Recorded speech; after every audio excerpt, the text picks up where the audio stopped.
L'Europe, pour lutter contre le réchauffement climatique, elle met l'accent en particulier sur la réduction de notre consommation d'énergie.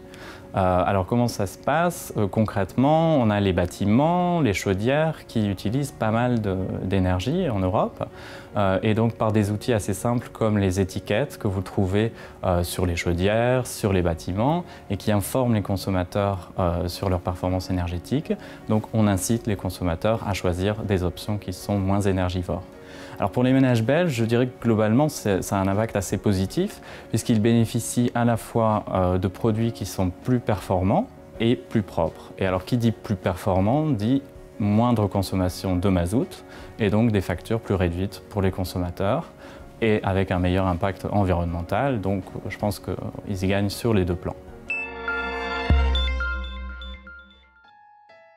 Stookolie is nog steeds een belangrijke bron van energie in ons land. In de haven van Antwerpen beschikken we bovendien over een energiecluster met raffinaderijen en petrochemische industrie die economisch van tel zijn. Ook in een energiemix met meer hernieuwbare bronnen zal stookolie een grote rol blijven spelen. Alors le mix énergétique belge se caractérise d'abord par un fait majeur, c'est qu'à part le renouvelable, nous n'avons pas de ressources propres en énergie. Et donc nous importons toute notre énergie. Aujourd'hui, le pétrole est une source importante, 40% de la consommation primaire. Elle le restera dans les années à venir. Selon le bureau du plan, même si dans le bâtiment, dans le tertiaire, vous remplaciez le pétrole par l'électricité et par le renouvelable, nous y resterons dépendants et dans l'industrie et dans le transport. Et nous estimons que d'ici 20-30 ans, le pétrole représentera toujours plus d'un tiers de la consommation d'énergie primaire dans ce pays. Een belangrijke uitdaging is het verminderen van de uitstoot van broeikasgassen. De sector is zich bewust van haar verantwoordelijkheid op dat vlak. L'industrie pétrolière est confrontée évidemment aux défis du changement climatique et nous travaillons notamment au niveau du raffinage pour constamment améliorer l'efficacité énergétique de nos processus. Les raffineries anversoises de ce point de vue sont quasi les plus performantes au monde. Nous travaillons à améliorer la qualité des carburants et des combustibles, à la fois pour réduire la consommation et les émissions, en étroite collaboration avec l'industrie automobile.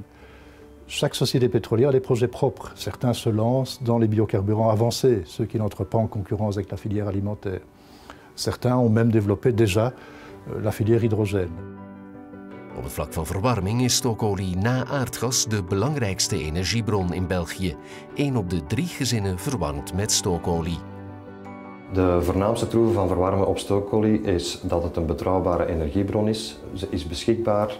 Men kan zijn eigen voorraad inslaan, men heeft daarover een bepaalde autonomie. Men kan bestellen wanneer de prijzen laag zijn en het is een absoluut veilige vorm van verwarmen. Moderne verwarmingstoestellen moeten vandaag qua rendement absoluut niet onderdoen voor verwarmingstoestellen met andere brandstoffen. We hebben vandaag 2 types verwarmingsketels op lage temperatuur of condensatie en de rendementen variëren van 86 tot 100%. Om de klimaatdoelstellingen te halen zet Informazoet ook in op sensibilisering rond het vervangen van verouderde stookolieketels. Aan de enerzijds moet er ontwikkeld worden op het vlak van hernieuwbare energievormen. Anderzijds moet er ook gewerkt worden aan het verbeteren van de efficiëntie van de ketels. Als we kijken naar het ketelpark vandaag in België, zijn er ongeveer 50% van de toestellen die ouder zijn dan 20 jaar. Moesten we deze ketels vervangen door energie-efficiënte ketels zonder toevoeging van hernieuwbare energie, zou men al een besparing kunnen realiseren van ongeveer 30 of 40% in energie-efficiëntie en dus ook een reductie aan CO2. En men kan dat vergelijken met het uit het verkeer halen van ongeveer 1 miljoen wagens.